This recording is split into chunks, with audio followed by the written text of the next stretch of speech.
తెలంగాణ ఉద్యమంలో నీళ్లు నిధులు నియామకాలు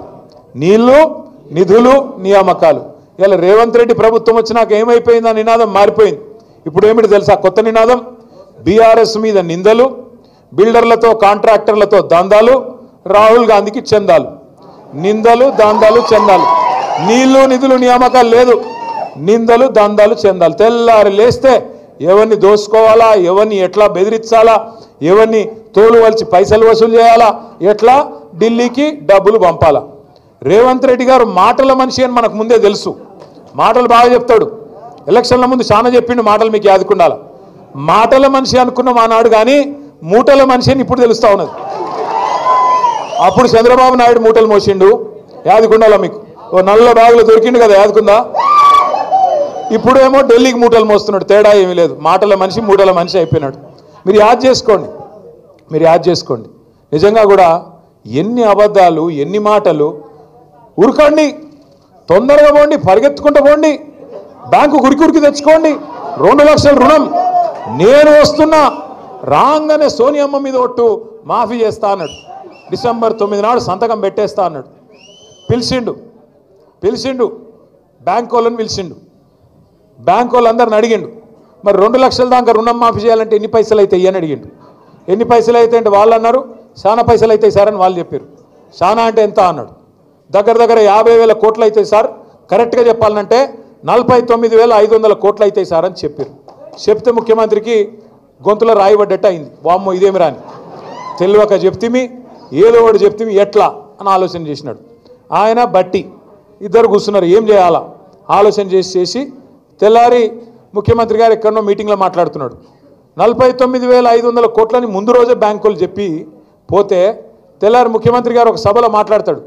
40,000 కోట్లు నేను కట్టేస్తా, ఒక్క సంవత్సరం కడుపు కట్టుకుంటే 40,000 కోట్లు కట్టిపారేస్తా అన్నాడు. 9,000 కోట్లు మింగేసిండు రాత్రికి రాత్రి. 4 రోజులు అయింది క్యాబినెట్ మీటింగ్ పెట్టే. క్యాబినెట్కు రుణమాఫీ అని ఫైల్ తీసుకుపోయి ముఖ్యమంత్రి గారేమో 40,000 కోట్లు అని చెప్పే. 4 రోజుల తర్వాత క్యాబినెట్కు ఫైల్ పోతే రుణమాఫీ 31,000 కోట్లతోని రుణమాఫీ అని మళ్ళీ సపట్లు కొట్టే. మళ్ళీ 9,000 కోట్లు మింగిండు. తర్వాత మళ్ళీ చూస్తే అసెంబ్లీ పెట్టిండు, మేమందరం పోతిమి రుణమాఫీ ఏమని బడ్జెట్ పెట్టిండు. బడ్జెట్ కాడికి వచ్చే వరకు 26,000 కోట్లతోని రుణమాఫీ, మళ్ళీ 5,000 కోట్లు మింగిండు. మేం పరిశాన్యమ్మ ఏడవైరాని. మళ్ళీ చూస్తే 4 రోజులకు సాగు కబురు సల్లగా బట్టి గారు చెప్పే. ఎప్పుడు మళ్ళీ బ్యాంకులతో మీటింగ్ పెట్టిండు. అందులో తెలుగులో మాట్లాడితే మనకు తెలుస్తుందని చెప్పి వాళ్ళతో ఇంగ్లీష్లో మాట్లాడుతున్నాడు. ఇక మన దానిలో కూడా అంతో ఇంతో ఇంగ్లీష్ వచ్చిన వాళ్ళు ఉన్నారు కదా, ఈ ప్రవీణ్ అన్న లెక్క నా లెక్క. మేము చదువుకున్నాం కొద్దిగా, బట్టన్న అంత తెలివి లేకపోవచ్చు కానీ మాకు కూడా కోస్తా ఉన్నది కదా. వాళ్ళకి చెప్తున్నాడు ఇంగ్లీష్లో. ఎవరు బట్టి, ఇగో మేము పైసలు వేసినాం కానీ మీరు ఇంకా 11-12,000 కోట్లు కూడా ఇవ్వలేదు కదా రుణమాఫీకి అని తిడుతున్నాడు వాళ్ళని ఇంగ్లీష్లో. అంటే ఎక్కడ కథ ప్రారంభమైంది? 49,500 కోట్ల కాడ ఇచ్చిందెంత? 11-12,000 కోట్లు. చారాన కోడికి బారాన మసాలా అంటే విన్నరా? ఇదే ఎక్కడ 49,000 కోట్లు, ఎక్కడ 11,000 కోట్లు. ఇంకా సిగ్గు లేకుండా దానికి రుణమాఫీ చేసేసినాం, మేమేదో ఏకేసినాం పీకేసినాం అని చెప్పి ఊర్ల నిండా ఫ్లెక్సీల మొఖాలకి. నేనేమంటా అంటే నాకు నిజంగా కొంత బాధ అనిపిస్తూ ఉన్నది. ఈ మధ్యన ముఖ్యమంత్రి గారు మాటలు వింటుంటే ఆయన మానసిక స్థితి మీద కూడా నాకు అనుమానం ఉన్నది. నేను ఊరికినా అంటలేను, మీరు చూడండి. ఆయన తాపకో తీరుగా మాట్లాడతాడు, ఇటు తిరిగి తొకలెక్క మాట్లాడతాడు, ఇటు తిరిగి తొకలెక్క మాట్లాడతారు. ఆయన అపరిచితుడు సినిమా చూసిరా మీరు? అపరిచితుడు చూసిరా? అందులో ఒకటే మనుషులు ఇద్దరు ఉంటారు, ఒకడు రాము, ఒకడు రెమో. వాడే ఇదంటాడు, వాడే అదంటాడు. ఎవడేందో మనకు అర్థం కాదు. వానికన్నా కనీసం జుట్టు ఉంటుండే, వీనికి అది కూడా లేదు. వీడు ఎప్పుడేం మాట్లాడతాడో తెలియదు. ఒక్క మాట మీరు ఆలోచన చేయండి. బయట ఏం చెప్తాడు రేవంత్ రెడ్డి? నన్ను ఎవడు నమ్ముతలేడు మార్కెట్లో, నేను ఢిల్లీకి పోతే అపాయింట్మెంట్లు ఇస్తలేరు, చెప్పులు ఎత్తుకపోతున్నామో అని అపాయింట్మెంట్లు ఇస్తలేరు. ఇది ఆయననే చెప్తాడు. మళ్ళీ అసెంబ్లీకి వస్తాడు, నేను 158,000 కోట్లు అప్పు చేసిన అని ఆయనే చెప్తాడు. మరి ఎవడు నిజమో? బయట అప్పు ఉడతలేడన్నోడు నిజమా, లేకపోతే సంవత్సరం లోపలే 158,000 కోట్లు అప్పు చేసినానోడు నిజమా? చెప్పడు మనకు. అట్లే ఒక దిక్కేమో రాష్ట్రం దివాలా తీసింది అంటాడు రేవంత్ రెడ్డి, మళ్ళీ దిక్కు చూస్తేనేమో ఏడబడతాడు హోర్డింగ్లు తెలంగాణ రైజింగ్. తెలంగాణ రైజింగ్ అయితే మరి దివాలా ఎక్కడ తీసింది? దీనికి సమాధానం చెప్పాడు. ఒకటి కాదు ఎన్నున్నాయంటే అంటాడు, ఏదో కాకతీయ తోరణం అది రాజుల చిహ్నం, రాచరిక పోకడ, తీసిపారేయండి అన్నాడు. చార్మినారు రాజుల పోకడ, తీసిపారేయండి అన్నాడు. మళ్ళీ చూస్తేనేమో సుందరాంగులు వస్తే అదే చార్మినార్ కాడికి తీసుకుపోయి ఫోటోలు తీస్తాడు. కేసీఆర్ ఆనవాళ్ళు లేకుండా చేస్తా అంటాడు ఒక దిక్కేమో, ఇంకో దిక్కేం చేస్తాడు, యాదగిరిగుట్ట తీసుకుపోతాడు, సెక్రటేరియట్ తీసుకుపోతాడు, కేసీఆర్ కట్టిన కమాండ్ కంట్రోల్ సెంటర్ కాడికి తీసుకుపోతాడు. మళ్ళీ గదే దిక్కు, ఎందుకంటే అప్పుడు నిజాం కట్టిన చార్మినారు, తర్వాత మళ్ళీ కేసీఆర్ కట్టిన secretariat, command control centre, T hub, Yadagirigutta, Buddhavanam. మళ్ళీ కాంగ్రెస్ వాళ్ళు కట్టి పీకి పందిరేసిన ఏమైనా ఉన్నాయా అంటే మేమేమే బెబ్బెబ్బే ఏం చూపెట్టాలి మరి? అది బాధ రేవంత్ రెడ్డి గారిది. కానీ నాకు తెలియక అడుగుతా, ఇప్పుడు మీరు అందరు ఇక్కడ ఉన్నారు, ఇలా అప్పు లేనోడు ఎవడన్నా ఉన్నాడా అన్న? లేనోళ్ళు శైలి అవటరు భయ ఎవరన్నా? అప్పు లేనోడు, నీకు అప్పు లేదా?